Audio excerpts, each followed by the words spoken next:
Do you or any of your family members snores at night while sleeping?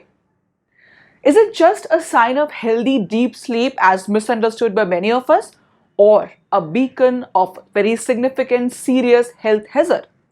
Let's try and find out in today's video on your YouTube channel My Expert Doctor with your consultant physician Dr. Shalini Singh Salunke. In today's video we will see what is snoring and sleep apnea, what is the mechanism of snoring or sleep apnea, what are the health hazards, who are at risk, how to find out if you have sleep apnea, are all snoring dangerous, how to diagnose it, and a brief outline of management. So what is snoring?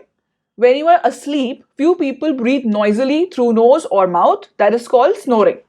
While in few people, while sleeping, the breathing stops and starts repeatedly in a cyclic manner because of the obstructed airway, and that is called sleep apnea. So sleep apnea is an extreme form of snoring. Now regarding data, worldwide if you see around 1 billion people are affected by sleep apnea, which accounts to about 12.6% of the total population. And in India it is about 34 million people, that is about 13.7% of the total population of the country. Ranking wise, India ranked 4th in the world after China, US and Brazil. The incidence of sleep apnea or snoring is persistently increasing since last decade because of change in the lifestyle rather than negative changes in the lifestyle.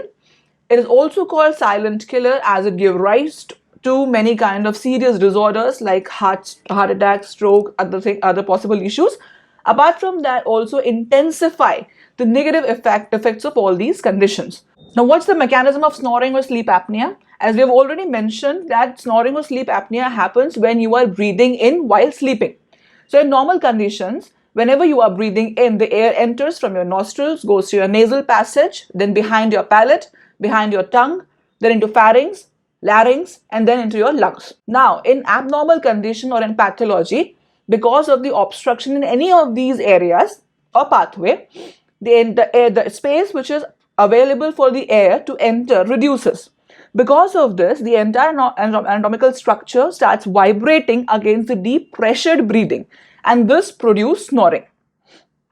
Now, as the space reduces further, there is a negative section which causes collapse of these pipeline or pipe-like structures, which produce apnea or sleep apnea.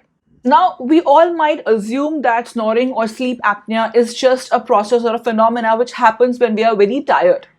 But is it true? No. Sleep apnea and snoring may cause dangerous health hazards.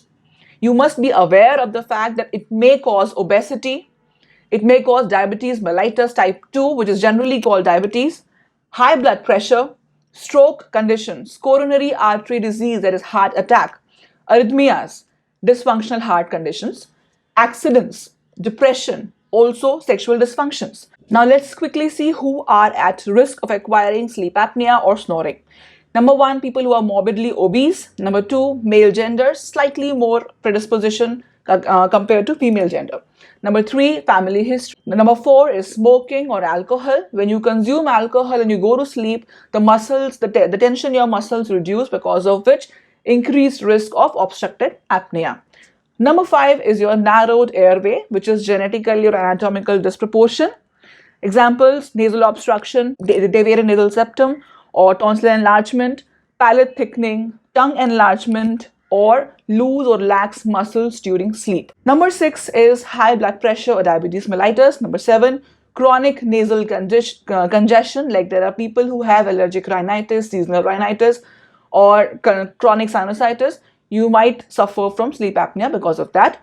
Number 8 is REM sleep. So your airway or your muscles of the airway have tendency to become more lax and loose, which causes collapse of the structure and may lead to obstructive sleep apnea.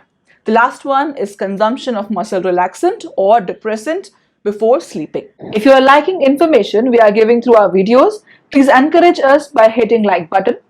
Share it with more and more people so that they will get benefited out of it. If you have any question related to your health, feel free to put it on the comment box. We will answer it as soon as possible. And also, do not forget to subscribe this channel and hit the bell icon to get notifications of our upcoming videos. Now, how will you find out whether you have sleep apnea? The first thing is loud snoring. Second is observed episodes of stopped breathing during sleep. Abrupt awakenings accompanied by gasping or choking is another symptom. Awakening with dry mouth or sore throat. Morning headaches. When you get up in the morning, you don't feel fresh, you feel like sleeping a bit more. Excessive daytime sleepiness. If you're not doing anything, you might fall asleep. Poor concentration and memory. You'll find that the academic performance and your work performance is deteriorating day by day. Failing social and personal relationship. You might experience mood changes such as depression, irritability because of all these failures. But are all snoring dangerous? So let's see. Snoring, if you are doing it occasionally, you have good sleep, you are energetic throughout the day, that means it's okay. It will not cause any health hazards. In contrast to that, if you are having daily loud snoring every day, you have this problem, episodes of apnea during sleep. Apnea means absence of breathing, the cycles of absence of breathing during sleep. You have bad sleep quality, you are tired throughout the day, you feel like sleeping throughout the day, in association with other health hazards like diabetes, heart problems, kidney problems, or other issues. So if you have any of these, might be having obstructive sleep apnea, which is a matter of concern. Now, how will you diagnose whether you have, or your doctor will diagnose whether you have problems of sleep apnea or just snoring? The most important thing is history. Doctor will ask you whether you or your bed partner or room partner, whether you snore a lot, you snore every day, or you snore only occasionally. How is the quality of sleep? How fresh you feel when you get up in the morning? How's your academic and work performances? How good you are at maintaining your relationship with people? How active you are throughout the day? All these questions they might ask you to find out whether you have snoring as just a simple snoring or towards sleep apnea. But to confirm it, they need to do a test which is called sleep study. They'll ask you to either get admitted in the hospital for a day, or rather for a night, or you can do this test at home as well. They'll put some kind of machine around you, some electrodes on you, and ask you to sleep. During that sleep, the monitors will recognize the pattern and important things which are required to confirm the diagnosis of sleep apnea. Now, we'll not go into the technicality of sleep study or polysomnography. The main thing for you to understand is it is one of the way to confirm the diagnosis of sleep apnea, number one. Number two, it will categorize your problem into mild, moderate, or severe category, according to which the doctor will suggest you the treatment advice. Now, we'll see the brief outline of management. The first thing, if you have simple snoring or mild sleep apnea, they'll ask you to modify your lifestyle. What is all included in that? Focused exercise to make the apparatus of airway entry more strong, the muscles more stronger. Then weight loss overall, as we have seen that morbid obesity is one of the main risk factors for acquiring obstructive sleep apnea. Another thing is they will help you to modify your sleep habit or improve your sleep habit and pattern. Now, what is good sleep habit or sleep hygiene? I have already discussed everything in detail in my previous video. The link will be given in the I button. Please go and watch it. It is of utmost importance to you if you are snoring or if you feel that you are towards sleep apnea.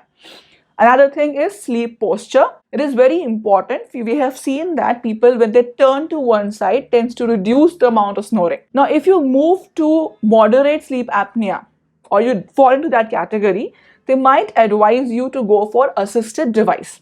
What are the assisted device? There is CPAP, that is continuous positive air pressure, and BiPAP, bivalent positive air pressure. These are the devices which push oxygen or air into your airway and prevent it from collapsing. That is why your sleep is not disturbed. You get oxygen throughout your sleep. There is no point of apnea. These devices are available in various modalities nowadays. You can sit with your doctor and choose your preference. Sometimes it is difficult for you to adjust with these devices, but then this is very important and you start seeing positive response within 1 day or 2 days. So if your doctor advises you the assisted device, please don't hesitate, give it a try. This is for your best. The third category is surgery. Now, if you fall into category of severe sleep apnea or you do not tolerate assisted device properly, your doctor might advise you to go for surgery. The most important thing is if you feel that any of the symptoms that I have mentioned you, Identify that problem, go to your doctor, consult them for sleep apnea. They will provide you the test, do it. They will provide you the options of management. Please follow it. Do not take snoring or sleep apnea as a very simple problem. It might complicate in future and may cause severe health hazards. So this was all about snoring. And if there is something else you want to know, please feel free to put it in the comment box. We'll make a separate video on that topic. In the next video, we will see 20 basic ways or 20 things that you must avoid if you want to lose weight in a healthy way. So till then, stay safe, stay happy at your place.